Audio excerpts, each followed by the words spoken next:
आज का लेक्चर बहुत ही इम्पॉर्टेंट है। एग्ज़ाम में इस लेक्चर से एक क्वेश्चन आएगा ज़रूर, क्योंकि इस चैप्टर में दो ही मेन लेक्चर हैं। एक में ग्लाइकोलिसिस क्रेब साइकिल, एक में ईटीएस और उसके आगे आरक्यू वगैरह जो दिया हुआ है।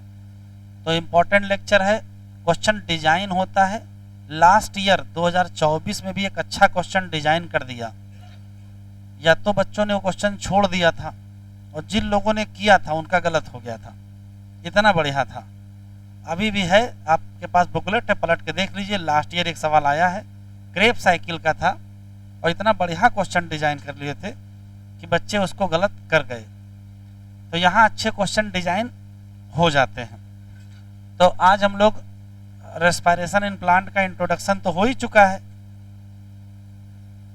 प्लांट सांस लेते हैं भी पता है।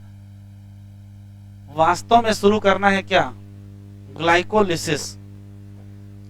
तो मेन हेडिंग डालें glycolysis. Main heading glycolysis.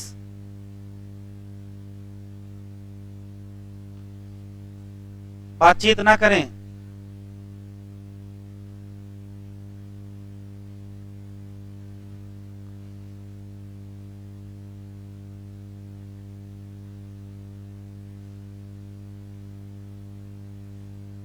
Glycolysis या इसी का दूसरा नाम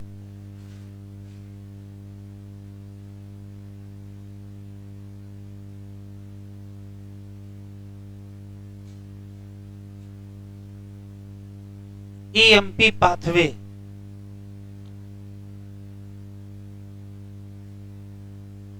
चलिए पहले कुछ रटने वाले सवाल।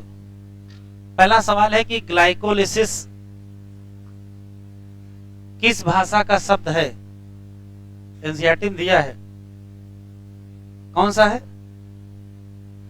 ग्रीक है कि लैटिन है? ये ग्रीक है।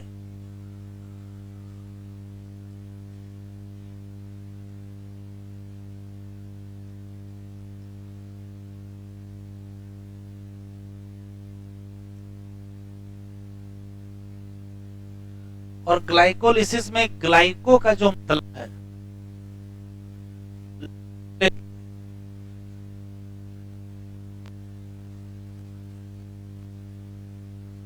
कार्बोहाइड्रेट, और लिसिस का जो मतलब है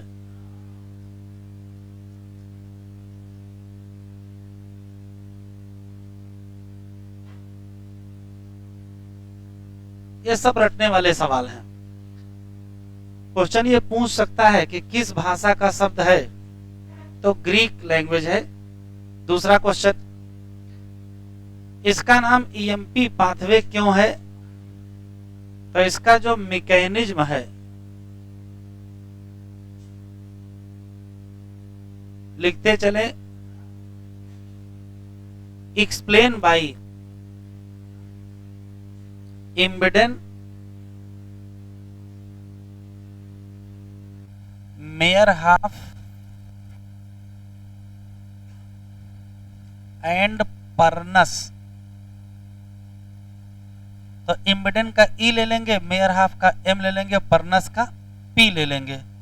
तो मिला करके क्या हो जाएगा? तो मिला करके हो जाएगा ईएमपी पाथवे। ठीक है। फिर क्वेश्चन ये है कि ये वास्तव में क्या है? तो ये एक ऐसी प्रोसेस है जिसमें ग्लूकोज को तोड़ के दो मॉलिक्यूल पायरुविक एसिड बनाए जाते हैं। और खास बात यह है कि इन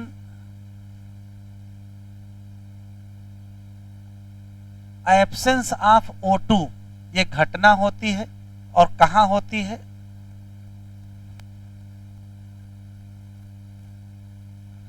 और साइटोप्लाज्म पर होती है। सबसे खास बात यह है कि ग्लूकोज को तोड़ के जब पायरुविक एसिड बनाते हैं तो ये ग्लूकोज का कंप्लीट ऑक्सीडेशन नहीं है। अगर कंप्लीट ऑक्सीडेशन होता तो ढेर सारे CO2 निकलते और ढेर सारी एनर्जी निकलती। कंप्लीट ऑक्सीडेशन नहीं है, इसका मतलब है क्या? तो कहोगे ये पार्शियल ऑक्सीडेशन है।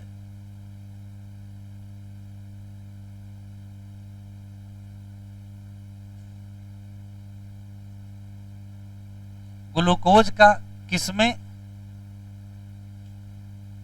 पाइरुविक एसिड पार्शियल ऑक्सीडेशन है। और किस परिस्थिति में होता है? तो पहले से ही पता है, इन एब्सेंस ऑफ ऑक्सीजन। इसी नाते अगर कोई एनाएरोबिक है,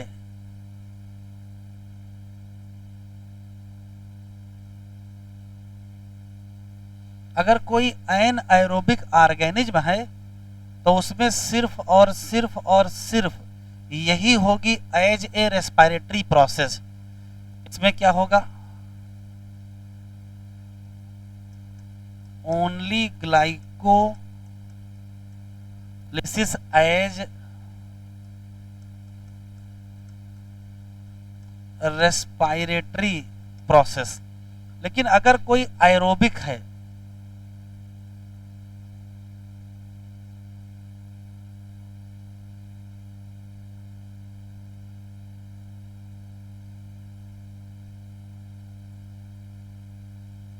तो सब होंगे ग्लाइकोलिसिस, क्रेब्स साइकिल और ETS, सभी प्रोसेस होंगी।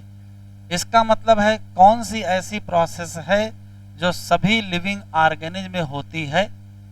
तो एरोबिक में भी होती है, एनारोबिक में होती है। इसका मतलब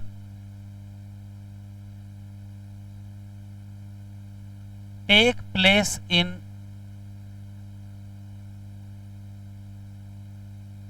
ऑल लिविंग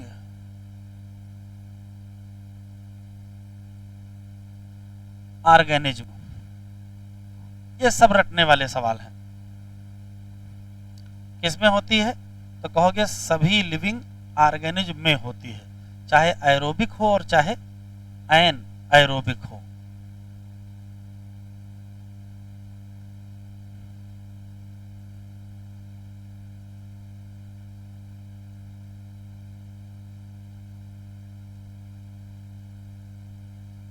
अब सवाल ये है कि ग्लाइकोलिसिस किससे शुरू करोगे? तो कहोगे ग्लूकोज से शुरू करेंगे। लेकिन अगर ग्लूकोज ना हो तो ये फ्रक्टोज से भी शुरू हो जाती है। तो या तो ग्लूकोज से शुरू करेंगे या तो फ्रक्टोज से। लेकिन चाहे ग्लूकोज से शुरू करो चाहे फ्रक्टोज से शुरू करो, शुरू तो कार्बोहाइड्रेट से करनी है ना। तो लाओगे कहां से? कहां से लाओगे? तो देखिए ऑप्शन क्या है। अगर कोई प्लांट है तो उसके बॉडी में या तो सुक्रोज होगा, उसको तोड़ के आप ग्लूकोज और फ्रक्टोज बना लो, और नहीं तो स्टोर होगा कार्बोहाइड्रेट स्टार्च के फॉर्म में, और स्टार्च को तोड़ो माल्टोज बनाओ और माल्टोज को तोड़ो ग्लूकोज बनाओ। तो ग्लाइकोलिसिस शुरू करने के लिए कार्बोहाइड्रेट चाहिए, या तो ग्लूकोज चाहिए या तो फ्रक्टोज चाहिए। चाहे ग्लूकोज हो चाहे फ्रक्टोज हो, लाओगे कहां से? तो दो ऑप्शन है, या तो सुक्रोज को तोड़ के उससे ग्लूकोज फ्रक्टोज बनाएंगे, और या तो स्टार्च को तोड़ के माल्टोज बना करके उससे फिर ग्लूकोज बनाएंगे।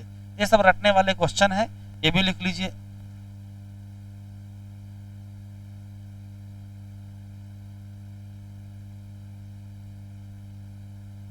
ग्लाइकोलिसिस स्टार्ट विद, तो या तो आंसर दीजिएगा ग्लूकोज और या तो आंसर दीजिएगा फ्रक्टोज। अब सवाल है आएंगे कहां से? तो किसी भी प्लांट में, लिखते चले, सब रटने वाले सवाल हैं। जो कार्बोहाइड्रेट है वो दो फॉर्म में मिलेगा, या तो एज सुक्रोज होगा, और इस सुक्रोज को तोड़ लीजिए और इससे बना लीजिए क्या? ग्लूकोज एंड फ्रक्टोज, क्योंकि सुक्रोज क्या है, डाइसैकेराइड है, ये क्या है,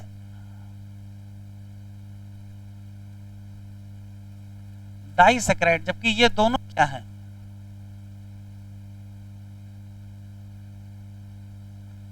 मोनोसैकेराइड।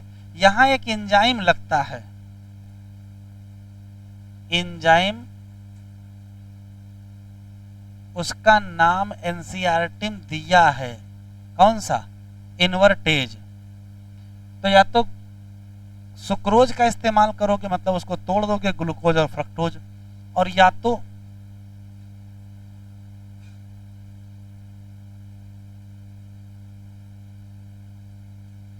एज स्टार्च होगा जो कि स्टोर है, एज ए पॉलीसेकेराइड, इसको तोड़ दीजिए, बना लीजिए माल्टोज, भी तोड़ दीजिए, और ग्लूकोज एंड ग्लूकोज दो मॉलिक्यूल मिलेंगे, और उससे क्या शुरू करिए, ग्लाइकोलिसिस स्टार्ट कर दीजिए। तो ग्लाइकोलिसिस शुरू करने के दो ऑप्शन हैं, या तो आप सुक्रोज को तोड़ के ग्लूकोज बना के शुरू करिए, या तो स्टार्च को तोड़ के ग्लूकोज बना के शुरू करिए। ठीक है, अब शुरू किससे करोगे, तो या तो ग्लूकोज से शुरू करोगे तो फ्रक्टोज से शुरू करेंगे, तो ये भी रटने वाला सवाल है। ग्लूकोज से अगर शुरू करेंगे तो बनाएंगे ग्लूकोज 6 फास्फेट से बनाएंगे फ्रक्टोज 6 फास्फेट, और अगर फ्रक्टोज से शुरू करेंगे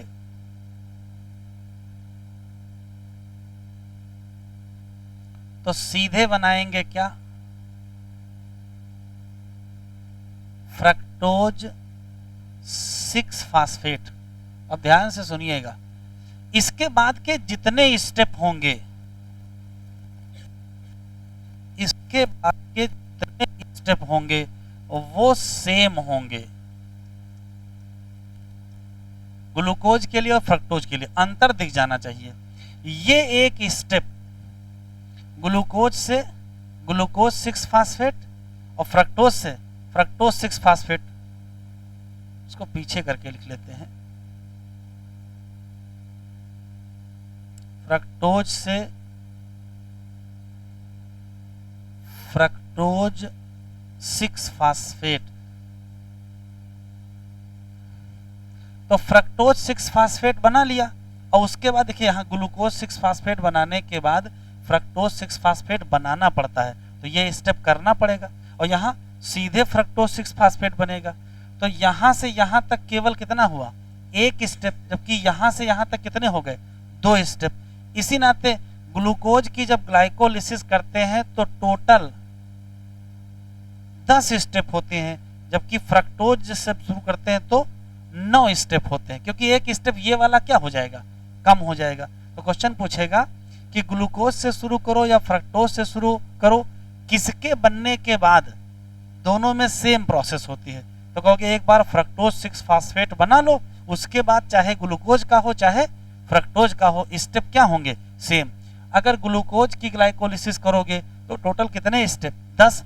ये स्टेप जो ग्लूकोज 6 फास्फेट से फ्रक्टोज 6 फास्फेट वाला है, वो स्टेप यहाँ नहीं होता है, इसी नाते यहाँ कुल 10 स्टेप मिलेंगे, और यहाँ कुल क्या होंगे, 9 स्टेप।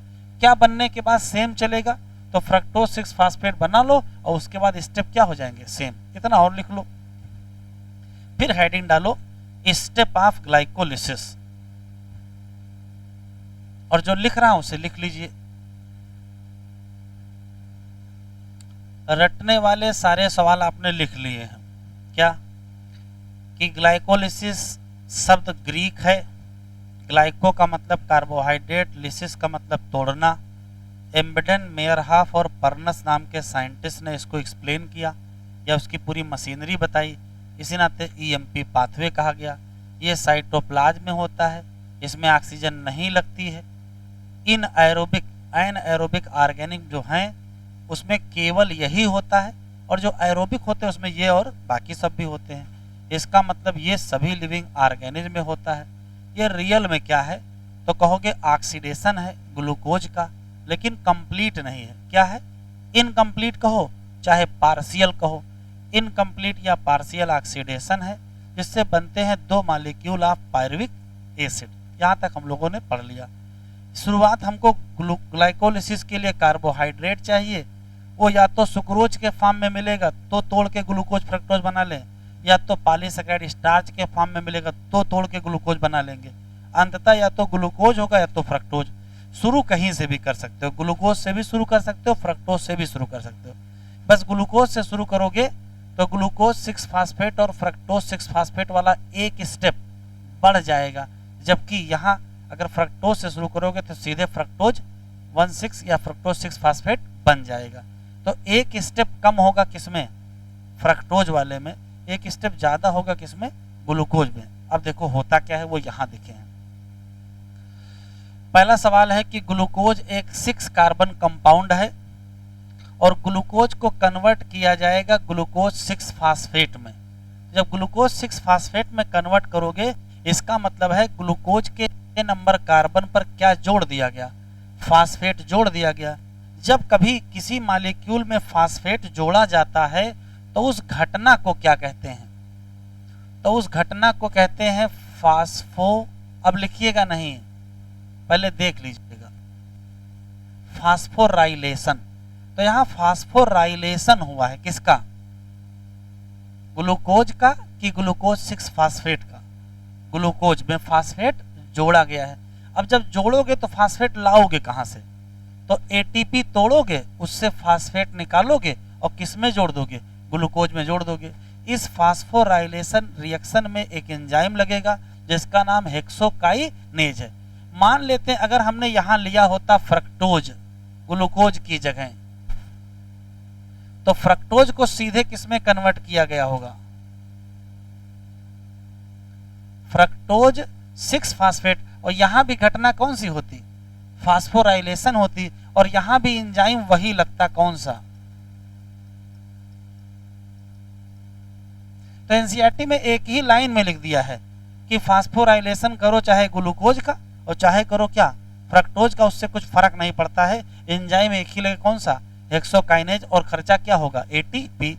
ठीक है, एक एटीपी खर्चा हो गई, कोई बात नहीं, हो जाने दीजिए।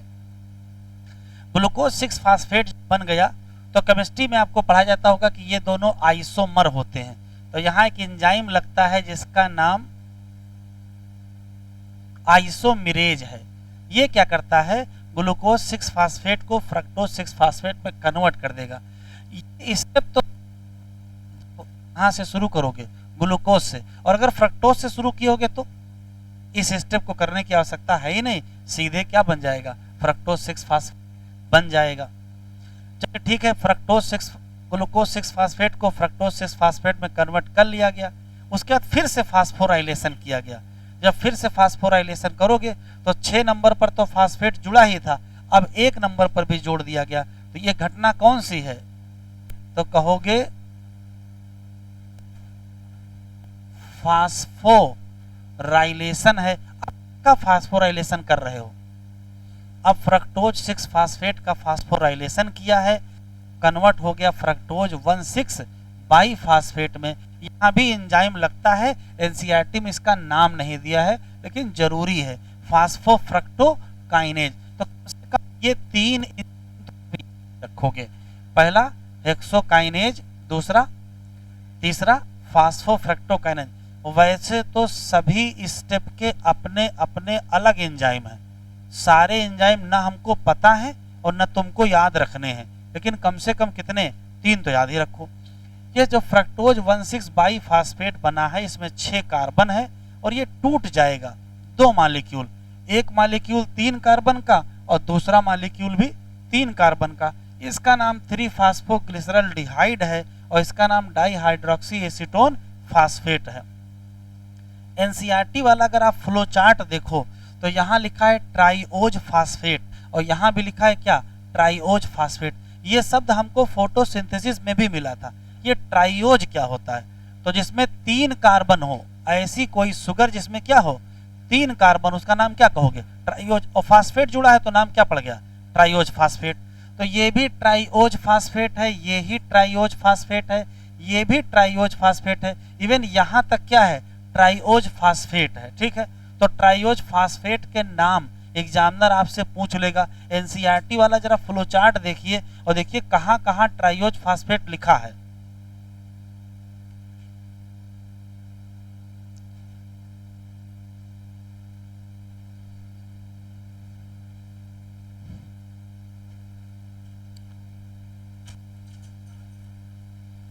देखो ध्यान से, देखो एक स्टेप यहाँ कम लिखा है ना, एक स्टेप यहाँ कम लिखा, वरना 5 जगह होना चाहिए था। तो कोई बात नहीं, कम से कम जितने लिखे उतने याद रखिए। देखिए यहाँ ट्राइओज फास्फेट लिखा है, यहाँ लिखा है, यहाँ लिखा है और यहाँ लिखा है। जानते हो क्या करेगा एग्जामिनर, 4 मॉलिक्यूल के नाम दे देगा और पूछ लेगा इसमें से कौन सा मॉलिक्यूल है जो ग्लाइकोलिसिस में बनने वाला ट्राइओज फास्फेट है या ट्राइओज फास्फेट नहीं है। तो 4 में से आपको बताना पड़ेगा। ठीक है, तो कौन कौन से ट्राइओज फास्फेट हैं? ग्लिसरॉल्डिहाइड 3 फास्फेट कहो या 3 फास्फोग्लिसरॉल्डिहाइड कहो, बात एक ही है। Dihydroxy acetone phosphate, 1,3 bi phosphoglyceric acid और क्या 3 फास्फोग्लिसरिक एसिड, ये सब के सब क्या है, ट्राइओज फास्फेट। वापस चलते हैं, तो ग्लूकोज 6 फास्फेट टूट गया, सॉरी ग्लूकोज 1,6 बाई फास्फेट टूट गया, एक 3 कार्बन का 3 फास्फोग्लिसरॉल्डिहाइड और दूसरा 3 कार्बन का डाइहाइड्रोक्सी एसीटोन फास्फेट। अब देखिए यहां से मैंने मॉलिक्यूल की संख्या 2 कर दी है, क्यों? क्योंकि ये डाइहाइड्रोक्सी एसीटोन फास्फेट इसमें कन्वर्ट होकर के ये प्रोसेस चल जाएगी। तो एक मॉलिक्यूल यहाँ एक इसका बना होगा और एक इसका बना होगा, लेकिन ये इसमें कन्वर्ट हो जाएगा। इसी नाते यहाँ से मैंने मॉलिक्यूल क्या लिख दिया है, 2 लिख दिया है। देखिए ऊपर ऊपर क्या लिखा है, एक ही एक, लेकिन यहाँ क्या लिखा है, 2। अब 2 मॉलिक्यूल मिल गए डाइफास्फोग्लिसरॉल्डिहाइड, तो 2 ही मॉलिक्यूल क्या मिलेंगे, पायरुविक एसिड। तो एक ग्लूकोज से कितने पायरुविक एसिड मिलेंगे, 2, क्योंकि आगे रिएक्शन डबल हो जाती है। 3 फास्फोग्लिसरॉल्डिहाइड में एक इनऑर्गेनिक फास्फेट जुड़ा। एनसीईआरटी में ये लाइन लिखी है, स्टेप बना नहीं है। एक इनऑर्गेनिक फास्फेट जोड़ोगे तो इसी का नाम क्या कहोगे? इसका पहले नाम क्या था, 3 फास्फोग्लिसरॉल्डिहाइड, तो अब नाम क्या रखोगे, 1,3 बाई फास्फोग्लिसरॉल्डिहाइड, मतलब पहले नंबर कार्बन पर फास्फेट जुड़ गया। उसके बाद ये जो फास्फोग्लिसरॉल्डिहाइड अगर एल्डिहाइड को एसिड में कन्वर्ट किया जाए तो क्या होगा, ऑक्सीडेशन की रिडक्शन। तो एल्डिहाइड को एसिड में कन्वर्ट करोगे तो ऑक्सीडेशन। तो जब ये एल्डिहाइड एसिड में कन्वर्ट होगा तो ये ऑक्सीडाइज होगा। तो अगर जब कोई स्वयं ऑक्सीडाइज होता है तो दूसरे को क्या करता है, रिड्यूस। तो देखो क्या किया, NAD+ को रिड्यूस किसमें कर दिया, NADH2 में। तो NAD+ को NADH2 में कन्वर्ट किया गया है रिडक्शन के द्वारा। इसके लिए हाइड्रोजन कहां से आए, इसके लिए हाइड्रोजन कहां से आए, भी एनसीईआरटी में लिखा है। इसके लिए हाइड्रोजन इसी ने तो दिया होगा, 1,3 बाई फास्फोग्लिसरॉल्डिहाइड ने ही तो दिया होगा, कहीं और से तो आए नहीं होंगे। तो क्वेश्चन पूछेगा 2 रिड्यूसिंग इक्विवेलेंट या 2 प्रोटॉन कहां से रिमूव किए गए, तो कहोगे क्या, 1,3 बाई फास्फोग्लिसरॉल्डिहाइड, और किसमें जोड़ दिए गए, NAD+, तो किसमें कन्वर्ट हो गया, NADH2। क्वेश्चन पूछेगा कौन सा स्टेप है जहां NADH2 बना, तो कहोगे 1,3 बाई फास्फोग्लिसरॉल्डिहाइड से 1,3 बाई फास्फोग्लिसरिक एसिड। ठीक है, 1,3 बाई फास्फोग्लिसरिक एसिड से 3 फास्फोग्लिसरिक एसिड बना है। तो यहाँ 2 फास्फेट और यहाँ 1 फास्फेट है, तो एक गया कहाँ, एक जुड़ गया किसमें, ADP में। तो अगर आपसे क्वेश्चन पूछेगा ATP कब बनता है, तो आंसर लगाने से पहले थोड़ा दिमाग लगाइएगा। जिन 2 ऑप्शन में फास्फेट की संख्या घट रही होगी वही ATP बनेगा। देखो यहाँ कितने फास्फेट हैं, 2 फास्फेट, और यहाँ कितना फास्फेट है, एक ही फास्फेट घटा है ना, घटा है, तो यहाँ क्या बना, ATP। बाई फास्फोग्लिसरिक एसिड किसमें कन्वर्ट हो गया, 3 फास्फोग्लिसरिक एसिड में। ये किसमें कन्वर्ट हो गया, 2 फास्फोग्लिसरिक एसिड में। ये किसमें कन्वर्ट हो गया, फास्फोइनॉल पायरुविक एसिड में। यहाँ से फिर एक फास्फेट निकलेगा, भाई फास्फो निकाल लो यहाँ से, तो बचेगा क्या, पायरुविक एसिड बचेगा। इसी नाते फास्फेट चला गया क्या बनाने में, ATP बनाने में, तो बचा क्या, पायरुविक एसिड। तो कौन कौन सी जगह है जहां ATP बनता है, तो कहोगे 2 जगह है, जहां एटीपी बनता है, कहां कहां? बाई फास्फोग्लिसरिक एसिड से 3 फास्फोग्लिसरिक एसिड और फास्फोइनॉल पायरुविक एसिड से पायरुविक एसिड। यहां से यहां तक मॉलिक्यूल एक लिखा है, सारे मॉलिक्यूल दो लिखे, क्यों? भाई एक मॉलिक्यूल ये बना होगा, एक मॉलिक्यूल ये भी तो बना है, तो ये डबल हो जाएंगे, इसी नाते आगे रिएक्शन डबल हो गई है। घुमा फिरा करके कंक्लूसिव बात, अगर क्वेश्चन पूछा जाएगा कि इनिशियल फास्फोराइलेशन होता है, कहोगे हाँ, कहाँ कहाँ? तो कहोगे ग्लूकोज का ग्लूकोज 6 फास्फेट में और फ्रक्टोज 6 फास्फेट का फ्रक्टोज 1,6 बाई फास्फेट में। ठीक है, ये फास्फोराइलेशन किसकी मदद से हुआ? एटीपी, तभी तो वहां 2 एटीपी खर्चा हो गए। फिर क्वेश्चन आएगा कि एटीपी कहाँ कहाँ बनते हैं, तो एटीपी कहाँ कहाँ बनते हैं, देखो तो एटीपी 2 जगह बनते हैं, एक यहाँ बनता है और एक यहाँ बनता है। अब सवाल है कुल कितने एटीपी बनेंगे? तो अगर ये रिएक्शन एक बार होगी तो 2 एटीपी दिखाई पड़ेंगे, और रिएक्शन कितनी बार हो रही है? 2 बार, इसी नाते ये भी 2 एटीपी होंगे और ये भी 2 एटीपी होंगे, तो कुल कितने एटीपी हो गए?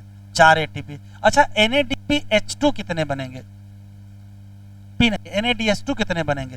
तो भाई अगर एक रिएक्शन एक बार होगी तो एक बनेगा, रिएक्शन 2 बार हो रही है तो ये भी क्या बनेंगे? 2। तो जब ग्लाइकोलिसिस खत्म होगी तो आपके हाथ में क्या क्या क्या मिलेगा? तो ध्यान से सुने, ध्यान से सुने, आपको मिलेंगे सिर्फ 2 एटीपी। क्यों भाई? 4 बने हैं, 2 खर्चा भी तो हुए हैं, तो नेट गेन आपका क्या होगा? तो नेट गेन 2 ही एटीपी का होगा। अगर सिंथेसिस क्वेश्चन पूछे तो 4 एटीपी और गेन पूछे तो 2 एटीपी, और क्या मिलेगा? 2 मॉलिक्यूल मिल जाएंगे NADH2 के और 2 मॉलिक्यूल मिल जाएंगे क्या? Pyruvic acid. तो ग्लाइकोलिसिस का नेट गेन क्या है? तो ग्लाइकोलिसिस का नेट गेन है 2 एटीपी मिल जाना, 2 NADPH2 मिल जाना और 2 पायरुविक एसिड मिल जाना। इतनी कहानी है। ठीक है, 2-3 बातें फिर से सुन लेते हैं, फिर कुछ पॉइंट लिख लेंगे। पहले तो हमको ये सारे स्टेप याद होने चाहिए, क्योंकि एग्जामिनर कोई भी स्टेप आपसे पूछ लेगा। 2 क्वेश्चन है यहाँ, कौन कौन सी ऐसी जगह है जहां एटीपी खर्चा होता है? तो कहोगे 2 जगह, कहां कहां? ग्लूकोज से ग्लूकोज 6 फास्फेट और फ्रक्टोज 6 फास्फेट से फ्रक्टोज 1,6 बाई फास्फेट। ये दोनों फास्फोराइलेशन है। पहला फास्फोराइलेशन कौन कराएगा? हेक्सोकाइनेज कराएगा, और दूसरा फास्फोराइलेशन फास्फोफ्रक्टोकाइनेज कराएगा। फिर सवाल है NADH2 कहां बनता है? तो कहोगे एक जगह बनता है, कौन सी जगह? 1,3 बाई फास्फोग्लिसरल्डिहाइड से 1,3 बाई फास्फोग्लिसरिक एसिड। इसके लिए 2 H कहां से लाओगे? तो वही फास्फोग्लिसरल्डिहाइड से लाओगे। ये NAD का NADH2 में कन्वर्ट होना रिडक्शन है, जबकि एल्डिहाइड का एसिड में कन्वर्ट होना ऑक्सीडेशन है। ठीक है, फिर 2 एटीपी कहां कहां बनेंगे? कहोगे 2 जगह। पहला कौन सी जगह है? 1,3 बाई फास्फोग्लिसरिक एसिड से 3 फास्फोग्लिसरिक एसिड, और दूसरा फास्फोइनॉल पायरुविक एसिड से पायरुविक एसिड। हम आपको देख रहे हैं और बोल रहे हैं क्योंकि हमको ये याद है। ठीक है, तुम इधर ना देखो लेकिन इसको बोल दोगे, ये क्वेश्चन एग्जाम में आएगा। पिछली बार एसर्शन रीजन में सवाल आया गया है कि ग्लाइकोलिसिस में केवल 2 ही एटीपी मिलती हैं, क्यों? तो कहते हो बनी तो 4 थी, 2 क्या हो गई? खर्चा हो गई। 2 कहाँ खर्चा हो गई? एक यहाँ खर्चा हो गया, एक यहाँ। तो हम कुछ पॉइंट लिख रहे हैं, आप लिख डालिए।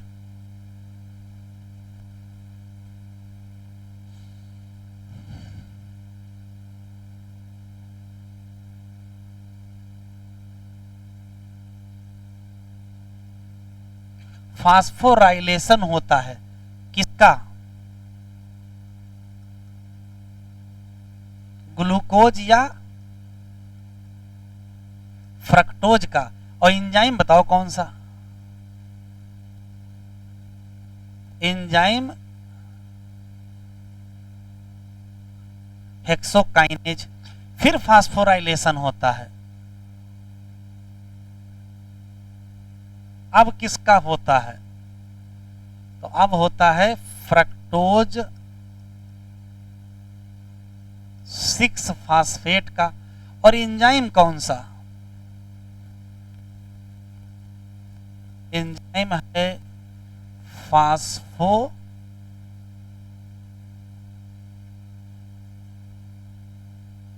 फ्रक्टोकाइनेज। फिर आइसोमेराइजेशन भी होता है, नहीं होता है? किसका किसमें? ग्लूकोज 6 फास्फेट का फ्रक्टोज 6 फास्फेट एंजाइम कौन सा लगता है? तो कहेंगे इन्वर्टेज नहीं बेटा, आइसोमेरेज। फिर क्वेश्चन आता है एटीपी कंज्यूम होती हैं कितने? तो कहोगे 2 स्टेप पर। तो 2 स्टेप में पहला स्टेप कौन सा है? फर्स्ट एटीपी कहां खर्चा हो गई और सेकेंड एटीपी कहां खर्चा हो गई? बताओ। तो पहली एटीपी खर्चा हुई है ग्लूकोज से ग्लूकोज 6 फास्फेट। अगर ये ऑप्शन ना मिले तो, अगर ये ऑप्शन ना मिले तो फ्रक्टोज से फ्रक्टोज 6 फास्फेट मिलेगा, बात एक ही है। और दूसरा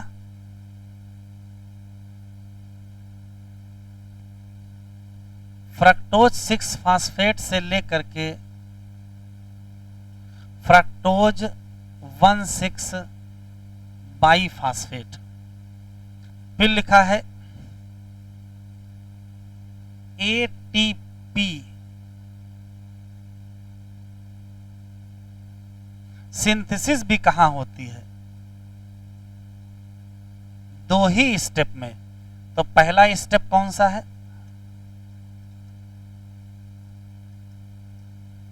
और सेकंड स्टेप कौन सा है? बताओ भाई। तो पहला स्टेप है 1,3 बाई फास्फोग्लिसरिक एसिड से 3 फास्फोग्लिसरिक एसिड।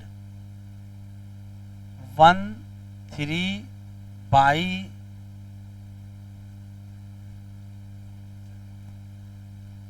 फास्फोग्लिसरिक एसिड से कहां कहां तक बेटा? 2, 3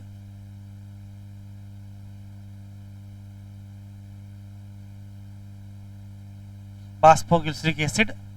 और दूसरी एटीपी कहां से कहां बनी है?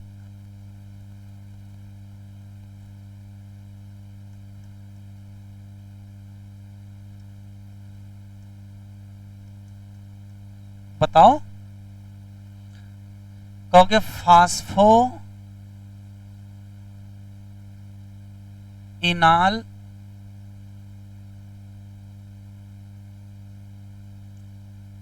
पायरुविक एसिड 2 कहां?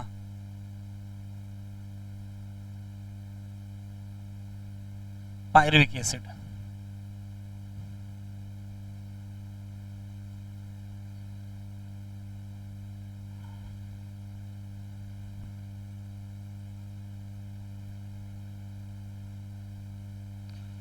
कितनी ऐसी जगह है जहां NADH2 बनता है?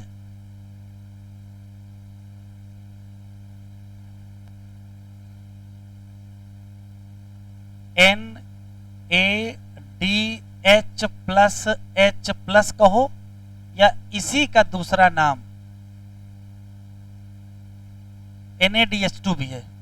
इसकी सिंथेसिस कहां होती है? लिखते चलो एट 1 स्टेप। अब जब एक ही स्टेप है तो बताओ भैया क्या है? 1,3 by phospho glycerol D hide से कहां गया है? 3 है। 1,3 कैसे याद रखोगे? 1,3 बाई फास्फोग्लिसरिक एसिड। अच्छा, अगर ये ऑप्शन ना मिले तो क्या करोगे? छोड़ना नहीं है, ऑप्शन है दूसरा। अगर ये ना मिले तो ऑप्शन बदल दोगे। क्या बदल दोगे? तो कहोगे 3 फास्फो ग्लिसरल्डिहाइड, यहां से ले लोगे, 1,3 से नहीं लोगे। 3 फास्फो ग्लिसरल्डिहाइड टू 1,3 बाई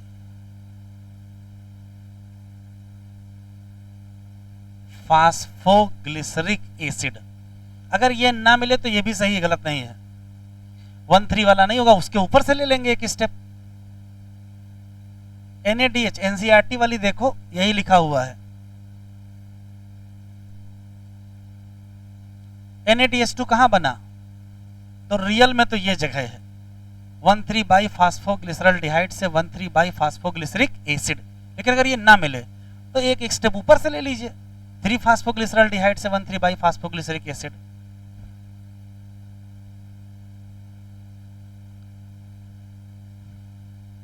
इन सबको तुम टंग ट्विस्टर समझो, इतनी बार बोलोगे सब इधर उधर बोलना शुरू कर दोगे, कभी इधर फास्फेट लगा दोगे, कभी उधर फास्फेट लगा दोगे। ठीक है, तो सही क्रम में बोले। इसकी सिंथेसिस के लिए 2 रिड्यूसिंग इक्विवेलेंट एनसीईआरटी में लिखा है।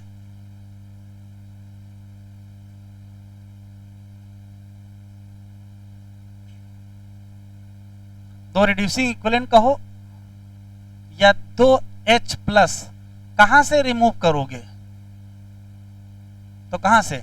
तो वही कहोगे 1,3 बाई फास्फोग्लिसरल डिहाइड, ये है 1,3 बाई फास्फोग्लिसरल डिहाइड से। 1,3 बाई फास्फोग्लिसरल डिहाइड वही तो लिखा है, 60 फॉर्म लिखा है उसका।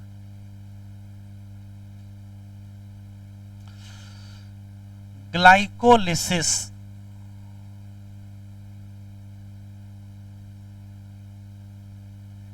में ATP सिंथेसिस पूछा जाए तो कितनी? 4। ए लिखते चले। ATP यूज पूछा जाए कितनी? 2। तो नेट ATP गेन पूछा जाए तो 2 ATP। ग्लाइकोलिसिस से नेट प्रोडक्ट क्या है बताओ? तो सबसे पहले मिलेगा 2 पायरुविक एसिड जो बना रहे हो, वो बाद में लिखोगे। और क्या मिलेगा? इसके साथ 2 मिल जाएंगे ATP, और क्या मिल जाएंगे? 2 मिल जाएंगे NaHH+।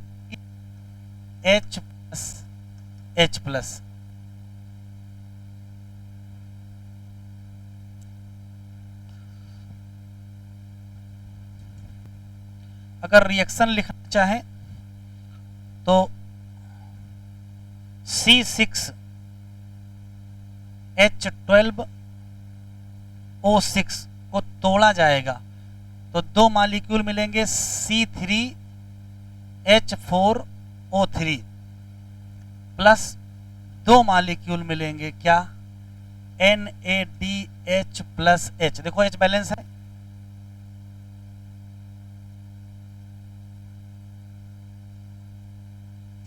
H बैलेंस है। ये क्या है? यही पायरुविक एसिड है। एक होता पायरुविक एसिड, एक होता पायरुवेट। इसमें क्या अंतर है? तो यहां लिख लेते हैं।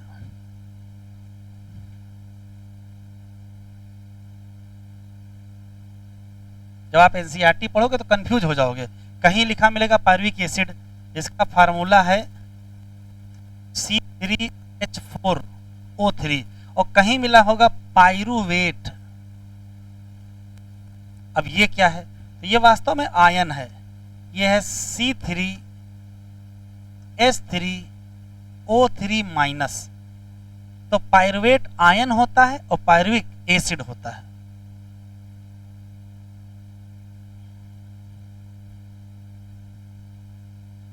चलो साइड हेडिंग डालो, फेट।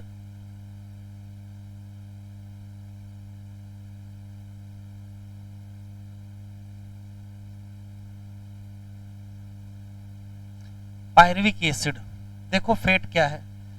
तो पहला भविष्य तो ये है,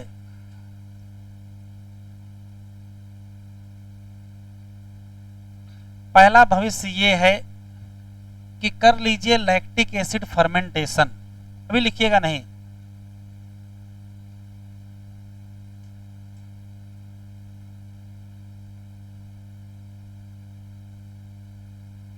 और लैक्टिक एसिड फर्मेंटेशन जब होता है तो बनता है लैक्टिक एसिड, और ये तभी होता है जब ऑक्सीजन नहीं होती है। दूसरा है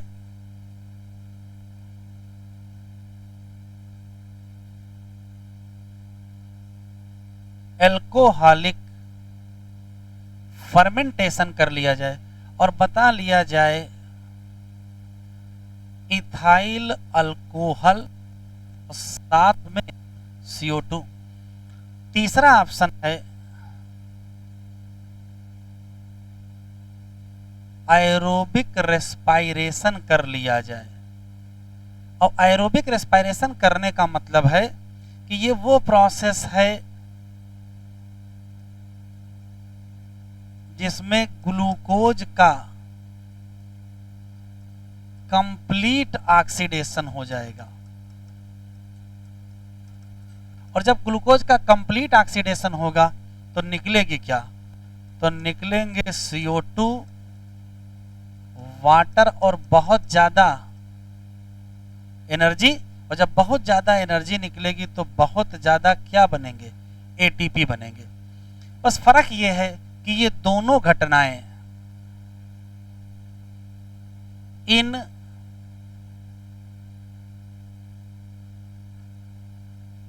एब्सेंस ऑफ O2 होंगी। और होती किस में है? तो या तो ये प्रोकैरियोटिक में होती हैं, तो चाहे प्रोकैरियोटिक कहो चाहे बैक्टीरिया कहो, और या फिर यूनिसेलुलर यूकैरियोट में चले जाओ। अब ये यूनिसेलुलर यूकैरियोट क्या है? जैसे ईस्ट एक सेल की यूकैरियोट। लिखो नहीं, जरा सुन लो बेटा, लिखने टाइम देंगे। एरोबिक रेस्पायरेशन की शर्त है इन प्रेजेंस ऑफ क्या होगा? O2। और ये सारी घटना कहां होगी? एट माइटोकॉन्ड्रिया होगी। ये सारी घटना माइटोकॉन्ड्रिया के अंदर घटेगी। वही क्या चलाएंगे? तो वहां चलाना पड़ेगा क्रेब्स साइकिल, और उसके बाद चलाएंगे क्या? ETS। तभी ढेर सारे क्या मिलेंगे? ATP मिलेंगे। तो अभी जल्दी एक क्वेश्चन आया था, कौन सी ऐसी प्रोसेस है जिसमें CO2 नहीं निकलता है?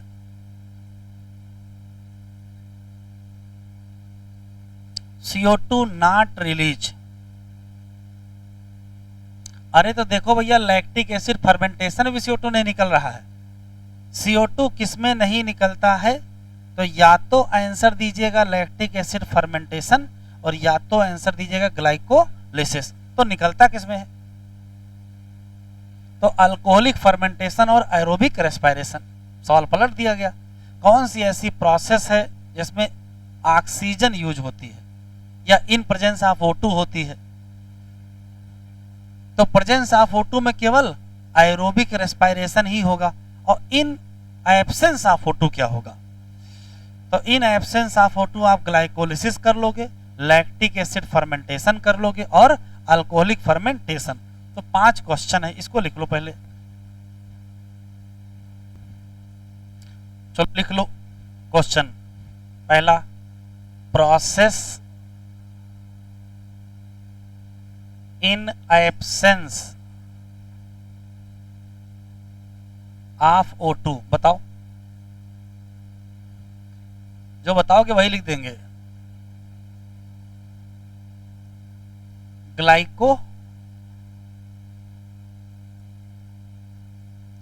Glycolysis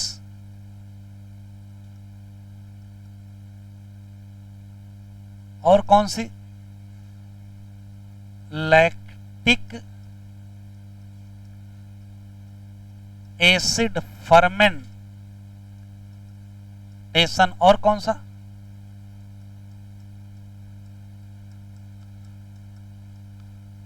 alcoholic fermentation. अच्छा, process in presence of photo,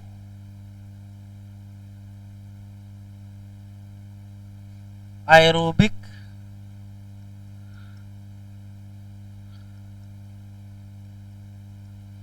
respiration.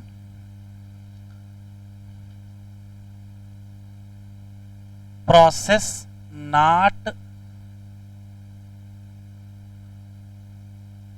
Release CO2। बताओ, तो ना तो ग्लाइकोलिसिस और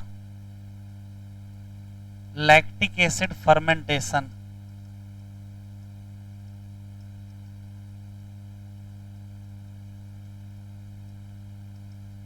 अगर और मान लो एग्जामिनर का मूड बिल्कुल खराब हो, हाँ भाई ऑप्शन दे सकता है, तो क्या कहोगे, ETS में भी नहीं निकलती है।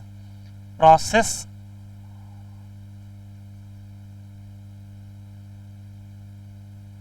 Release CO2। बताओ, तो CO2 निकालने में कौन कौन,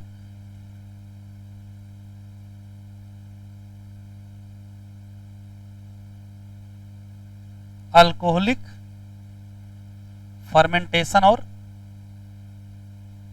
एरोबिक रेस्पिरेशन। किसका, प्लांट का कि एनिमल का? क्वेश्चन अभी देखे हो, एक उसमें एक ऑप्शन प्लांट भी है, एक ऑप्शन एनिमल भी है, हैं? दोनों होंगे, प्लांट का भी और एनिमल का भी। अच्छा, अगर मान लो ऑप्शन ना मिले, एग्जामिनर कुछ और बना दे तो कहोगे क्रेब साइकिल और लिंक रिएक्शन। ये सब सवाल हैं जो एग्जामिनर बना सकता है, पूछ सकता है। वो बनाए चाहे ना बनाए, हमारे तो बने तैयार हैं।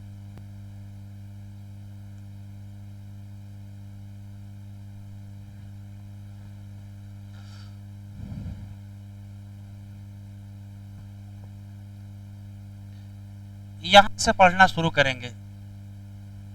सम organism are facultative and aerobe, जबकि कुछ ऑर्गेनिज्म कहते हैं कि हमको चाहिए एनारोबिक कंडीशन। कैसी, ऑब्लिगेट, मतलब चाहिए ही चाहिए। तो यहां से टिक करो। सभी लिविंग ऑर्गेनिज्म में एक एंजाइम मशीनरी है जो पार्शियल ऑक्सीडाइज करेगी किसको, ग्लूकोज को, वो भी बिना ऑक्सीजन के। ग्लूकोज को तो क्या बना लेंगे, पायरुविक एसिड, और नाम क्या रखोगे, ग्लाइकोलिसिस। टर्म कहां से आया, तो कहोगे ग्रीक वर्ड, और ग्रीक वर्ड में ग्लाइकोज का मतलब शुगर या कार्बोहाइड्रेट है, और लिसिस का मतलब स्प्लिटिंग है। तीन साइंटिस्ट हैं, गस्टो, इम्बिडेन। गस्टो ने याद रखिए तो इम्बिडेन जरूर याद रखेंगे। ऑट्टो मेयरहाफ, ओट्टो ने याद रखिए, मेयरहाफ याद रखिए, जे छोड़ दीजिए, परनस याद रखिए। इसी नाते मिला करके क्या कह दिया गया, EMP। स्पेशल पॉइंट है, इन एन एरोबिक ऑर्गेनिज्म, ये अकेली प्रोसेस है किसकी, रेस्पिरेशन। ग्लाइकोलिसिस कहाँ होगी, साइटोप्लाज्म में होगी। किसमें होगी, सभी ऑर्गेनिज्म में होगी। ग्लूकोज का क्या होगा, वही फिर से आ गया, पार्शियल ऑक्सीडेशन, बनाएंगे दो मॉलिक्यूल, क्या, पायरुविक एसिड। प्लांट की अगर बात करें तो ग्लूकोज आएगा कहाँ से, तो सुक्रोज से, जो कि एक एंड प्रोडक्ट है किसका, फोटोसिंथेसिस। तो फोटोसिंथेसिस से बनता है ग्लूकोज, ग्लूकोज कन्वर्ट कर देते हैं सुक्रोज, सुक्रोज कन्वर्ट करते हैं स्टार्च में। या तो स्टोर के फॉर्म में जाओगे और स्टोर कार्बोहाइड्रेट स्टार्च होगा। ये लाइन टिक कर लीजिए, रट लीजिएगा। ग्लूकोज, सुक्रोज को कन्वर्ट करेंगे ग्लूकोज और फ्रक्टोज, यहाँ एंजाइम कौन सा, इन्वर्टेज, और साथ में दो क्या मिलेंगे, मोनोसेकेराइड, और दोनों इंटर कर जाएंगे किसमें, ग्लाइकोलिटिक पाथवे। ग्लूकोज हो या फ्रक्टोज हो, हमको क्या करना पड़ेगा, फास्फोराइलेशन करना पड़ेगा। और तो अगर ग्लूकोज होगा तो क्या बनेगा, ग्लूकोज 6 फास्फेट बनेगा, और अगर फ्रक्टोज होगा तो फ्रक्टोज 6 फास्फेट बनेगा। बस यहाँ एंजाइम कौन सा, हेक्सोकाइनेज, पता नहीं कितनी बार नीट में आ चुका है। दिस फास्फोराइलेटेड फार्म, किसकी, ग्लूकोज की, तो ग्लूकोज की फास्फोराइलेटेड फार्म का नाम क्या होगा, ग्लूकोज 6 फास्फेट होगा। इसको आइसोमराइज कर दोगे फ्रक्टोज 6 फास्फेट, कह रहा उसके बाद के जितने स्टेप हैं वो सब क्या हैं, सेम। तो ये अच्छा सवाल है, ग्लूकोज और फ्रक्टोज की ग्लाइकोलिसिस के कितने स्टेप सेम हैं, तो कहोगे एक बार फ्रक्टोज 6 फास्फेट बना लो फिर सब सेम है, ठीक है। कह रहा बहुत सारे स्टेप हैं जो इस डायग्राम में दिए हैं। इन ग्लाइकोलिसिस टोटल कितने रिएक्शन होने हैं, 10 रिएक्शन होने हैं, और डिफरेंट क्या होंगे, एंजाइम, हर रिएक्शन का अपना enzyme. Takes place to produce pyruvate, अब यहाँ पायरुवेट लिखा है, इसका मतलब क्या लिखा है, आयन लिखा है, और अगर पायरुविक एसिड लिखा होता तो एसिड लिखा होता, तो कंफ्यूज मत हो जाना, चाहे पायरुवेट लिखो चाहे पायरुविक एसिड। कह रहे जब हम स्टडी करेंगे किसके स्टेप ऑफ ग्लाइकोलिसिस, तो कह रहा है इसको नोट कर लेना, तो नोट कर ही चुके हैं क्या, कौन से स्टेप हैं जहां यूटिलाइजेशन या सिंथेसिस किसकी, एटीपी, और कहां बनते हैं NADH+H+। कह रहा है एटीपी यूटिलाइज एट 2 स्टेप, तो पहला कौन सा है, ग्लूकोज से ग्लूकोज 6 फास्फेट, और दूसरा कौन सा है, फ्रक्टोज 6 फास्फेट से फ्रक्टोज 1,6।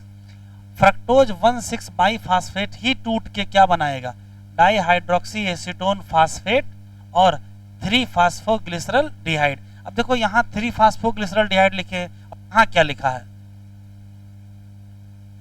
यहाँ ग्लिसरल डिहाइड 3 फास्फेट लिखा है, तो तुम कहोगे ये अलग है वो अलग, अलग नहीं, सब एक ही है, चाहे 3 आगे लिखो चाहे 3 पीछे लिखो। और शॉर्ट फॉर्म में PgAl, phosphoglyceraldehyde. We find there is एक ही स्टेप है जब NADPH बनता है कहां से, NAD, और ये कब होता है, तो देखो एनसीईआरटी ने क्या लिखा है, एनसीईआरटी करे 3 फास्फोग्लिसरल डिहाइड से 1,3 बाईफास्फोग्लिसरिक एसिड। क्या ये स्टेप सीधे होता है, नहीं, पहले बनता है 1,3 बाईफास्फोग्लिसरल डिहाइड, फिर बनता है 1,3 बाईफास्फोग्लिसरिक एसिड। तो अगर वो वाला ऑप्शन ना मिले तो आप ये वाला ऑप्शन भी सही कर सकते हैं। बात समझ में आ रही है।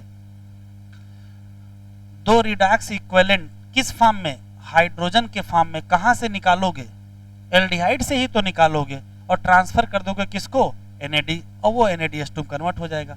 PgAl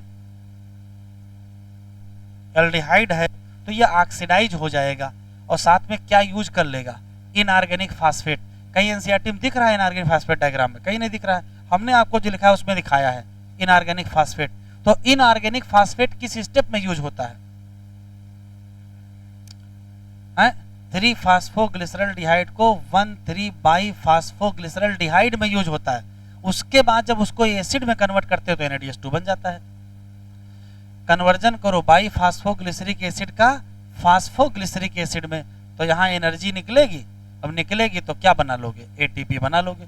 एक और ATP बनेगी कब, जब फास्फोइनॉल पायरुविक एसिड को किसमें कन्वर्ट करोगे। कह रहा कैलकुलेट करो कितने ATP बने बताओ, बने 4, कहां से, एक ग्लूकोज, मिले कितने, 2, क्यों, 2 यूज हो गए। कह रहा पायरुविक एसिड जो के प्रोडक्ट है ग्लाइकोलिसिस, इसका क्या भविष्य है, तो बताओ क्या भविष्य है। तो भविष्य तय है, ये डिपेंड करेगा सेल की नीड पर। सेल को मजा नहीं आ रहा, उसको नशा लेना है, तो क्या बना ले, अल्कोहलिक फर्मेंटेशन कर ले। सेल में दर्द नहीं हो रहा तो लैक्टिक एसिड बना ले, ठीक है। तो सेल की जैसी अच्छा होगी वैसा काम करेगी।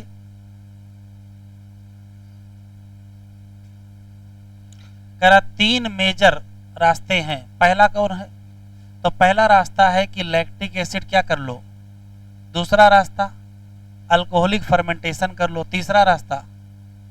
इसमें से जो फर्मेंटेशन वाला रास्ता है वो कब होगा, तो कहोगे ये एनाएरोबिक कंडीशन में होगा, और किस में होगा, प्रोकैरियोट या किस में, यूनिट। सब क्वेश्चन ही क्वेश्चन है, लेकिन अगर कंप्लीट ऑक्सीडेशन करना है ग्लूकोज का, CO2 बनाना है, वाटर बनाना है, तो ऑर्गेनिज्म को क्या चलाना पड़ेगा, क्रेब्स साइकिल चलानी पड़ेगी। और कंडीशन कौन सी होगी, ऑक्सीजन होगी तो एरोबिक रेस्पिरेशन। इसके लिए हमको क्या देना पड़ेगा, O2 देना पड़ेगा।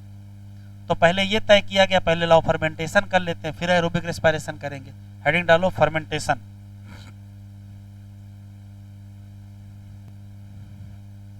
देखें, पहला सवाल है कि फर्मेंटेशन कब होता है, तो कहोगे एब्सेंस ऑफ O2 में होता है या एनारोबिक कंडीशन में होता है। और दो लोगों में होता है, प्रोकैरियोट में और यूनिसेलुलर यूकैरियोट। थोड़ा आगे बढ़ जाएंगे, कौन प्रोकैरियोट, तो बैक्टीरिया, और कौन यूनिसेलुलर यूकैरियोट, तो ईस्ट। ठीक, तो फर्मेंटेशन होते हैं, एक लैक्टिक एसिड फर्मेंटेशन और एक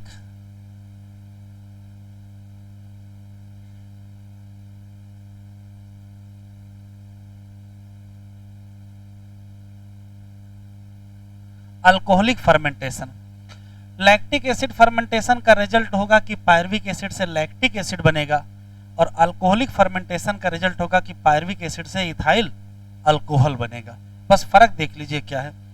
पायरुविक एसिड से जब लैक्टिक एसिड बनता है तो यह सिंगल स्टेप रिएक्शन होता है। सिंगल स्टेप का मतलब एक ही स्टेप में लैक्टेट डिहाइड्रोजिनेज एंजाइम लगाएंगे, और चूंकि पायरुविक एसिड को रिड्यूस करना है, अगर पायरुविक एसिड को रिड्यूस करना है तो हमको H+ किसी से लेने पड़ेंगे, तो H+ कौन देगा, NaDH2। तो इस चक्कर में एक NaDH2 हो गया खराब, और किसमें कन्वर्ट हो गया, NAD। तो NaDH2 अगर NAD कन्वर्ट हुआ है तो ये तो ऑक्सीडेशन है, NaDH2 ऑक्सीडाइज इनटू NAD+, लेकिन पायरुविक एसिड रिड्यूस इनटू किसमें, लैक्टिक एसिड। ठीक है, लेकिन यहाँ कहानी अलग है। यहाँ स्थिति यह है कि अल्कोहलिक फर्मेंटेशन जब होता है तो दो स्टेप में होता है। पहला स्टेप जो है जिसमें CO2 निकाल लेंगे, तो इसमें कितने कार्बन है, 3। एक CO2 निकल जाएगा तो जो मॉलिक्यूल बनेगा उसमें 2 कार्बन होंगे, और इस स्टेप का जो एंजाइम है उसका नाम पायरुवेट। इसका नाम ये रखा क्यों गया है भाई, जो CO2 निकलवाए उसका नाम पायरुवेट डीकार्बोक्सिलेज होगा। पायरुविक एसिड से CO2 निकाल दिया, उसका नाम क्या रखोगे, पायरुवेट डीकार्बोक्सिलेज रखोगे। अच्छा थी, देखो एस्टल्डिहाइड ठीक किसमें रिड्यूस हो जाता है, तो आंसर देंगे क्या, एल्डिहाइड को अल्कोहल में अगर ले जाओगे तो रिडक्शन होगा ना। एल्डिहाइड को अल्कोहल में ले जाने को क्या कहते हैं, रिडक्शन कहते हैं। अल्कोहल डिहाइड्रोजिनेज होगा, और यहाँ भी वही कहानी, NaDH2 किस में कन्वर्ट हो जाएगा, NAD+ में कन्वर्ट हो जाएगा, और हमको क्या मिल जाएगा, इथाइल अल्कोहल। तो यहाँ दो स्टेप में रिएक्शन हो रहा है, तो यहाँ एंजाइम 2 लगेंगे, और यहाँ स्टेप 1 है तो एंजाइम 1। फाइनली याद रखना है,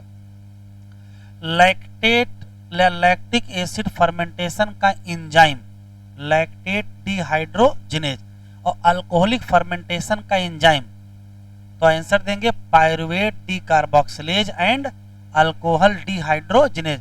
कुछ न याद रहे तो नाम तो याद ही रखिएगा। इस केस में CO2 भी निकला है और अल्कोहल भी निकला है, और इस केस में CO2 नहीं निकला है। अब कंक्लूजन जरा देखिएगा, ये पायरुविक एसिड आया कहां से होगा बेटा, ग्लूकोज से। ये पायरुविक एसिड कहां से आया होगा, ग्लूकोज। ग्लूकोज का मॉलिक्यूल कितने लिए होंगे, 1, तो पायरुविक एसिड बने कितने होंगे, 2। Very good. जब पायरुविक एसिड 2 बनेंगे तो लैक्टिक एसिड भी 2 बनेंगे, और इथाइल अल्कोहल भी 2 बनेंगे। ठीक है, यहाँ तक ठीक है। अब जब 2 रिएक्शन ये चलाना है, जब ये रिएक्शन आपको 2 बार चलाना है, तो NaDH2 2 बार खर्चा करना पड़ेगा। और बने कितने थे, यहां से यहां तक 2 ही NaDH2 तो बने थे, तो जो यहाँ NaDH2 बने थे वो यहाँ क्या हो गए, खर्चा हो गए। अगर 2 रिएक्शन चलाओगे तो 2 खर्चा हो जाएंगे, 1 चलाओगे तो 1 खर्चा होगा। जो यहाँ से यहाँ तक NaDH2 बने थे वही NaDH2 यहाँ क्या हो गए, खर्चा। तो सब जगह या तो 2-2 लिख दो, या तो सब जगह 2 ना लिखो, सब जगह 1-1 लिखो, कोई दिक्कत नहीं। तो आराम से सुनेंगे। ग्लाइकोलिसिस का जब अंत हुआ था तो आपके हाथ में या इनके हाथ में क्या आया था, तो इनके हाथ में देखो क्या आया था, 2 ATP आए थे और 2 NaDH2 आए थे और 2 पायरुविक एसिड।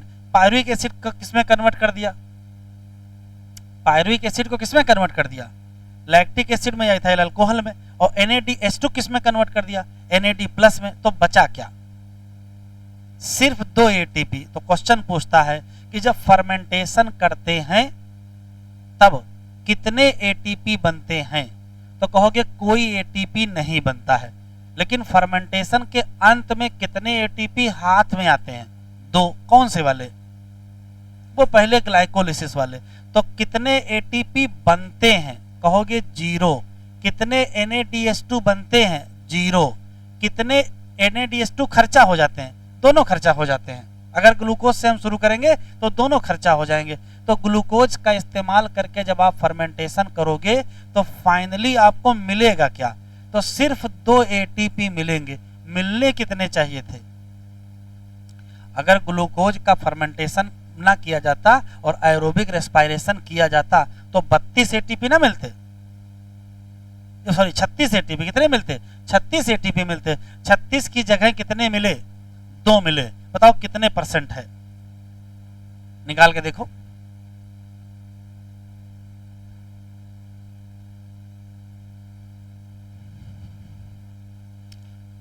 छत्तीस नंबर का पेपर था, 2 नंबर मिले हैं, कितना परसेंट है,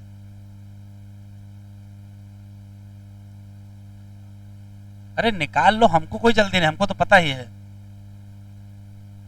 हैं? भैया 2/36 × 100 लिखिए तो कितना आंसर आएगा, हैं? 7 पॉइंट। ध्यान से सुनिए, एनसीईआरटी में सीधी लाइन लिखी है कि फर्मेंटेशन में ग्लूकोज की जितनी एनर्जी है उसका केवल 7% से भी कम एनर्जी निकलती है, 7% से भी कम एनर्जी निकलती है। लास्ट के लास्ट ईयर क्वेश्चन पूछा गया, वो 7% कहां से निकाले, वो ऐसे निकाले हैं। मिलने कितने थे, 36, मिले कितने, 2। लगभग कितना आएगा, 7% के कम ही आएगा। कितना आया एग्जैक्ट, 5 पॉइंट समथिंग कुछ आया। तो अब कंक्लूसिव बात समझ में आ गई क्या, ग्लूकोज लीजिए, पायरुविक एसिड बनाइए, फर्मेंटेशन कराइए और जो कमाए हो उसको गंवाइए। क्या NADH2 बना था वो भी खत्म हो गया, इसमें ATP जो बने थे वही बने हुए हैं। नए ATP बना है, नहीं बना। तो कितने ATP की फर्मेंटेशन में सिंथेसिस हुई, 0। कितने NADH2 की सिंथेसिस हुई, 0। इवन खर्चा अलग हो गए, क्या हो गए, खर्चा। तो बताओ फर्मेंटेशन के अंत में फाइनली कितने ATP गेन होंगे, तो कहोगे 2 ATP। कौन से वाले, वही ग्लाइकोलिसिस वाले, लिख लो।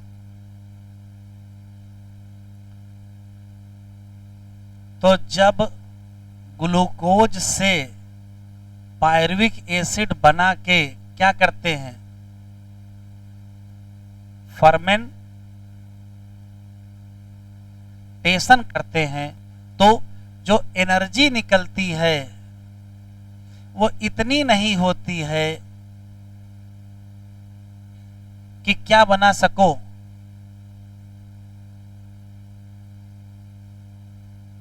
ATP सिंथेसिस कर सको। इसी नाते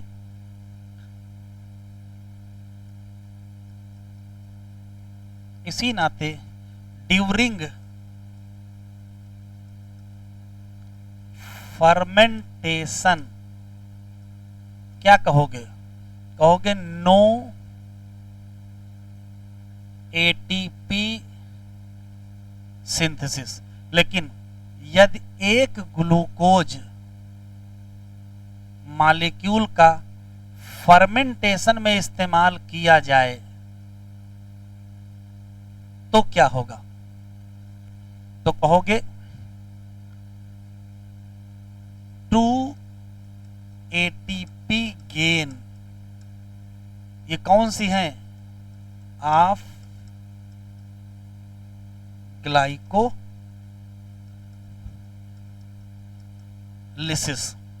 फर्मेंटेशन में कितनी एनर्जी निकलती है, तो कहोगे लेस देन क्या, 7%। पिछले साल आया है। 7% निकाले कैसे हो, ऊपर लिखो 2, नीचे लिखो 36, कैलकुलेट करो कितना एग्जैक्ट, 5.7 से ज्यादा है, कम है, इसी नाते क्या है, लेस देन 7%।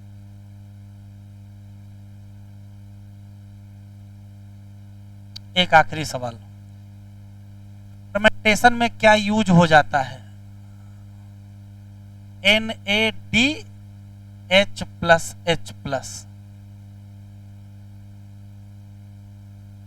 जो बने थे ग्लूकोज से पायरुविक एसिड तक वो सब यहां क्या हो गए, खत्म हो गए। तो कितने एटीपी बने, 0, कितने ADH2 बने, 0, खर्चा क्या हुआ, 2 NADH2, एटीपी तो नहीं खर्चा हुई, वो नहीं खर्चा हुई। अच्छा, अब एक स्पेशल सवाल है,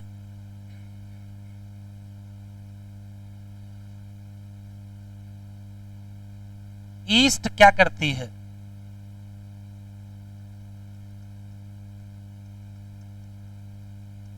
अल्कोहलिक फर्मेंटेशन, और अल्कोहलिक फर्मेंटेशन का रिजल्ट क्या है, अल्कोहल बनेगा। जो अल्कोहल हम लोगों को नुकसान करता है वो ईस्ट को फायदा देगा, है? ऐसा तो है नहीं कि हाँ स्वयं बनाएंगे तो अच्छी चीज बनाएंगे, अल्कोहल तो अल्कोहल ही रहेगा, तो क्या करेगा, ये भी हार्मफुल इफेक्ट देगा।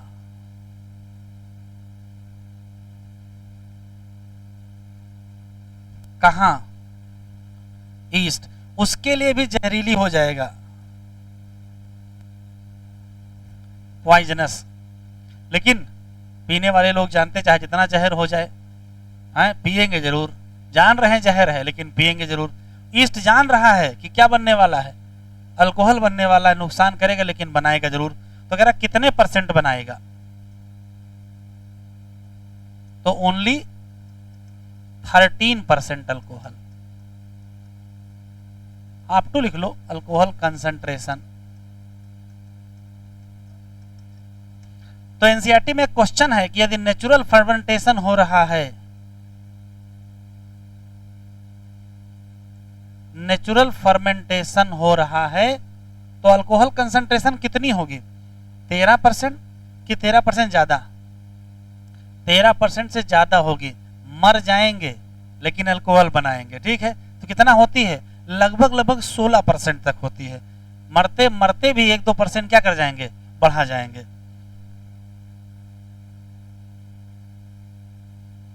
मोर देन 13%, एग्जैक्ट कितनी, 16% हो जाएगी। लेकिन मार्केट में जो अल्कोहल बिकती है उसमें कितना होती है, 100%? 100% नहीं होती भैया, अरे 30-40% अल्कोहल होती है। तो 30-40 या 50% अल्कोहल ईस्ट तो बना के देगा नहीं, क्योंकि वो तो 13-14 में ही 15 में ही निपट गया है। तो अब क्या होगा, तो एक काम करें, ये मान लेते हैं कंटेनर है जिसमें ईस्ट से अल्कोहल बनाया गया है, इसको गर्म करिए केवल, बस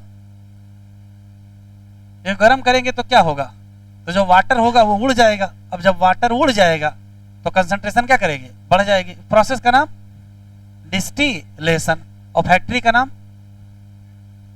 डिस्टिलोपैथी।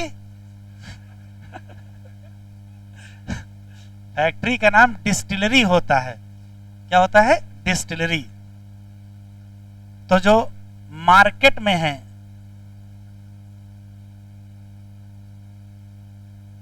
मार्केट अल्कोहल,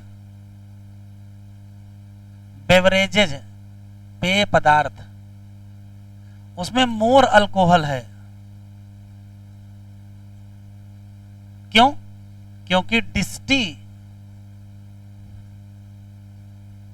होती है और बिना डिस्टिलेशन वालों में अल्कोहल कम होती है। पढ़ेंगे आगे हम कौन कौन से हैं जो बिना डिस्टिलेशन वाले हैं और कौन कौन से हैं जो डिस्टिलेशन वाले हैं। विस्की, ब्रांडी और रम क्या है,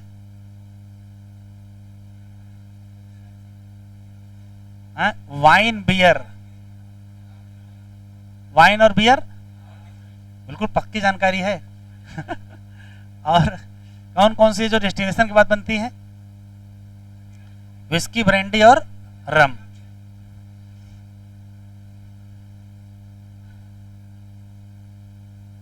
मिटाएंगे नहीं भैया, ऊपर कर रहे हैं।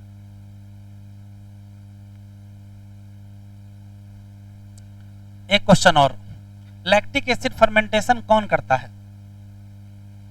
बैक्टीरिया। नाम? तुम्हें क्या लगता है एग्जामिनर उतना ही पूछा जितना यहां लिखा है? लैक्टिक एसिड फर्मेंटेशन कौन करता है? कहोगे बैक्टीरिया। कौन सा? तो बैक्टीरिया का नाम है लैक्टिक एसिड बेसिलस। अगर वो ना मिला तो हम ही लोग करेंगे। जब एक्सरसाइज करेंगे, मस्कुलर एक्टिविटी करेंगे, एनारोबिक कंडीशन होगी, लैक्टिक एसिड नहीं बनता है? बनता है। बस 2 लाइनें और लिखना है। पढ़ाएं आगे।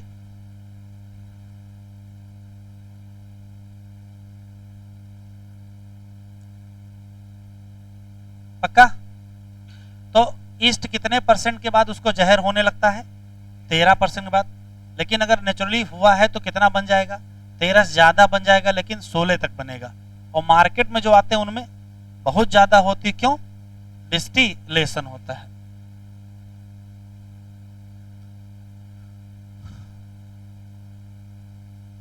लैक्टिक एसिड प्रोडक्शन कौन करेगा? तो या तो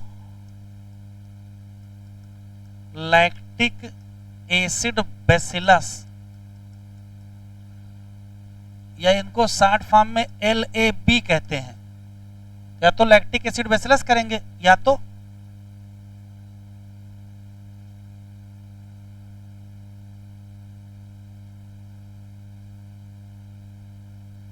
एनाएरोबिक कंडीशन हो जाए किसमें? स्केलेटल मसल में।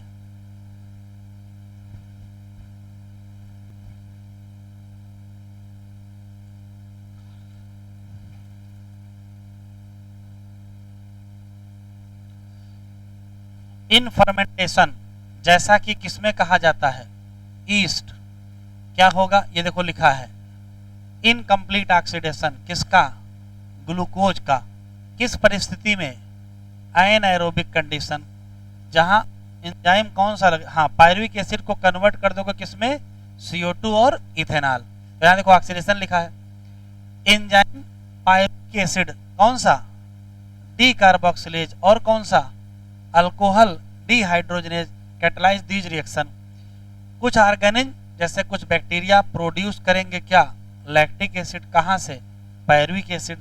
इसमें स्टेप इन्वॉल्व होगा, अगर आप फिगर देख लो देख लेंगे। एनिमल में कहां? मसल में। जब एक्सरसाइज करोगे ऑक्सीजन कम हो जाएगी, तो सेलुलर रेस्पिरेशन में पायरुविक एसिड किसमें? क्या देखो क्या लिखा है? रिड्यूस लिखा है। रिड्यूस हो जाएगा किसमें? Lactic acid. एंजाइम कौन सा? Lactate dehydrogen. अब जब रिडक्शन हो रहा होगा, रियल में तो रिडक्शन ही है दोनों।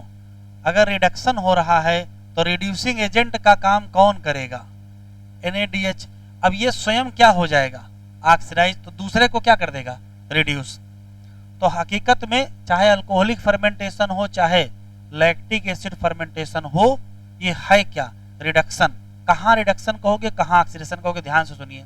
क्वेश्चन अगर ऐसे लिखा होगा कि ग्लूकोज से इथाइल अल्कोहल बनाए हैं, तो आप ऑक्सीडेशन कहिएगा। और पायरुविक एसिड से अगर कह दिया इथाइल अल्कोहल, तो क्या बताइएगा?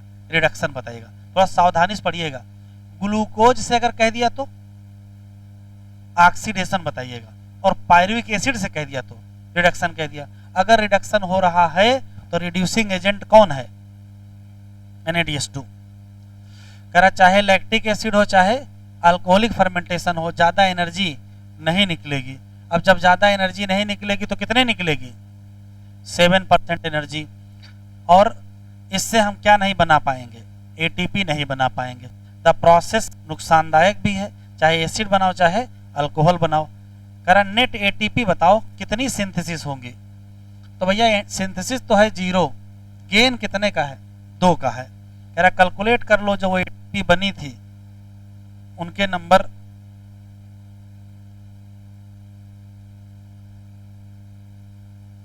नंबर ऑफ ATP जो यूटिलाइज हुए हैं ग्लाइकोलिसिस से, उन सबको घटा दो एक ग्लूकोज मॉलिक्यूल से, अल्कोहल या लैक्टिक एसिड बना लो। तो कहोगे कितना निकलेगा आंसर? तो 2 ही तो निकलेगा, वो कौन सा वाला होगा? ग्लाइकोलिसिस वाला। कह रहा ये नुकसानदायक करेगी और इससे डेथ भी हो सकती किसकी? ईस्ट की। इसी नाते अल्कोहल कंसंट्रेशन कहाँ तक पहुंच जाएगी? 13%। उसके बाद नहीं बनाएंगे, लेकिन मर जाएंगे, थोड़ा और बढ़ा देंगे। कितना? कह रहा then what is the maximum concentration of alcohol in beverage that are naturally fermented? Naturally fermented में अधिकतम कितनी होगी? तो यही आंसर लिख दीजिए 16%। भले ही 13% में मर जाएगा, लेकिन मरते मरते 2-3% बढ़ा देंगे। How do you think alcoholic beverage of alcohol content greater than this? Market में जो बिकते हैं उसमें कंसंट्रेशन ज्यादा क्यों है? तो क्यों जाता है? अभी बता रहे हैं क्या? डिस्टिलेशन। डायग्राम देख लो। डायग्राम में ग्लूकोज से यहां तक तो पायरुविक एसिड है, उसमें कुछ खास नहीं है। खास यहां है, देखो यहां 2 एरो बने, यहां 1 एरो बना। क्यों? यहां 1 स्टेप, यहां 2 स्टेप। यहां 2 स्टेप है तो पहले CO2 निकालेंगे, फिर इथाइल अल्कोहल बनाएंगे। यहां 2 एंजाइम, यहां 1 एंजाइम।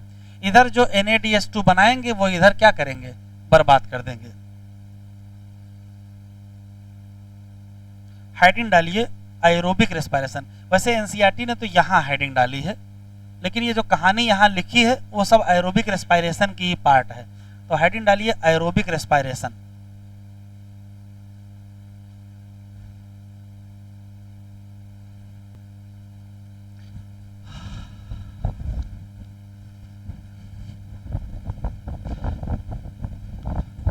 जितना स्पष्ट हमारे सर ने हमको दे दिया था, उतना स्पष्ट हम तुमको दिए दे रहे हैं। जैसा मिला था एज सच ट्रांसफर है।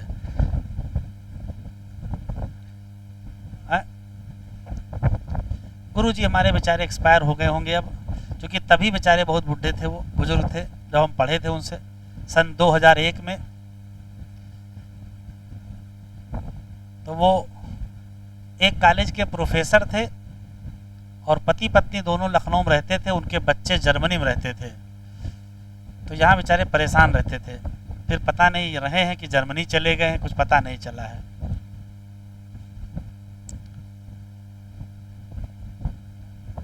हम गांव से आए थे, यूपी बोर्ड हिंदी मीडियम। चलो भाई देखो, यहां से पढ़ना है, यहां से। What then is the process by which organism can carry out क्या? कंप्लीट ऑक्सीडेशन ऑफ ग्लूकोज और एक्सट्रैक्ट करो क्या? एनर्जी। स्टोर करो किस फॉर्म में? किस फॉर्म में? एटीपी के फॉर्म में। और इस्तेमाल कहां करोगे? मेटाबॉलिज्म यूज करोगे। यूकैरियोट में क्या होंगे स्टेप्स? कहां होंगे? माइटोकॉन्ड्रिया में, जिसमें क्या चाहिए? ऑक्सीजन। तो नाम क्या पड़ा? एरोबिक। ये क्या है? वही कहानी, complete oxidation of organic substance in the presence of oxygen to release CO2, water और एनर्जी। और एनर्जी का इस्तेमाल करके ATP. This type of respiration most common in higher organism. कर आगे देखेंगे। तो ये जो यहां लिखा वो सब यहां लिखा होना चाहिए था वास्तव में।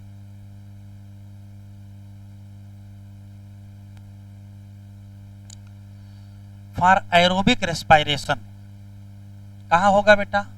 माइटोकॉन्ड्रिया। तो जो फाइनल प्रोडक्ट है ग्लाइकोलिसिस, उसका नाम क्या है? पायरुवेट। इसको पहले क्या करना पड़ेगा? ट्रांसपोर्ट करो। कहाँ से? साइटोप्लाज्म से। कहाँ पहुंचाओ? माइटोकॉन्ड्रिया। ये बहुत इंपॉर्टेंट स्टेप्स है। कौन कौन से? देखो 2 स्टेप हैं केवल। लिखा है कंप्लीट ऑक्सीडेशन करो पायरुवेट का, उसको तोड़ डालो और स्टेप वाइज रिमूव कर दो क्या? सभी हाइड्रोजन निकालो, सभी कार्बन निकालो और कार्बन से क्या बना लो? CO2। तो एक पायरुविक एसिड कितने CO2 बनाएगा? 3। और हाइड्रोजन भी तो देगा। फिर देखो लिखा है पास कर दो इलेक्ट्रॉन, जो रिमूव होंगे कहां से? हाइड्रोजन से। किसको फाइनली कहां पहुंचाना है? ऑक्सीजन के पास। और तभी हमको क्या मिल जाएगा? एटीपी मिल जाएगा। तो काम सिर्फ 2 होने, कार्बन निकालो, हाइड्रोजन निकालो, इलेक्ट्रॉन निकालो।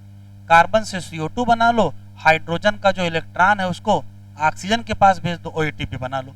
कह रहा कह रहा है ध्यान रखिएगा जो पहली प्रोसेस है वो कहाँ होती है मैट्रिक्स, और जो दूसरी प्रोसेस है वो कहाँ होती है। क्लियर है यहाँ। कह रहा वो पायरुवेट जो बना किससे था, ग्लाइकोलिटिक मेटाबॉलिज्म ऑफ कार्बोहाइड्रेट से। कहाँ बना था, कहीं साइटोप्लाज्म लिखते हैं कहीं साइटोसॉल लिखते हैं, गलती न करना, एक ही चीज है। और इंटर करेगा कहाँ, माइटोकॉन्ड्रिया के मैट्रिक्स में।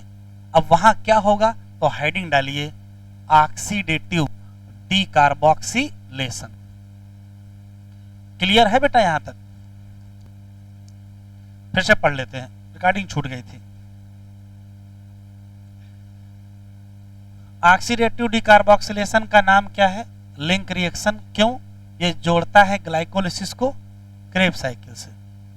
रियल में पायरुविक एसिड को किसमें कन्वर्ट करना है, एस्टाइल कोएंजाइम में। करना कैसे है, तो ग्लूकोज से बनेगा पायरुविक एसिड और इस दौरान हमको एटीपी मिल जाएंगे, कितनी, 2, और हमको NADH2 भी तो मिल जाएंगे, कितने, 2। ठीक है, हमें पायरुविक एसिड भी 2 मिला, कोएंजाइम A चाहिए, NAD+ चाहिए, CO2 निकल गया, NADH2 निकल गया, एस्टाइल कोएंजाइम में बन गया। एंजाइम का नाम पायरुवेट डिहाइड्रोजिनेज। ना मिले तो ये भी लगा सकते हो। पायरुविक एसिड लिया, एक NAD+ लिया, एक कोएंजाइम A लिया, एंजाइम लिया पायरुवेट डिहाइड्रोजिनेज, तो एक ही क्या मिलेगा, एस्टाइल कोएंजाइम में एक ही NADH2 मिलेगा, एक ही क्या मिलेगा, CO2 मिलेगा। इस एंजाइम के लिए कोएंजाइम का काम कौन करेगा, तो ये बहुत इंपॉर्टेंट है, NAD+ और कोएंजाइम A। NCERT ओपन करो जरा।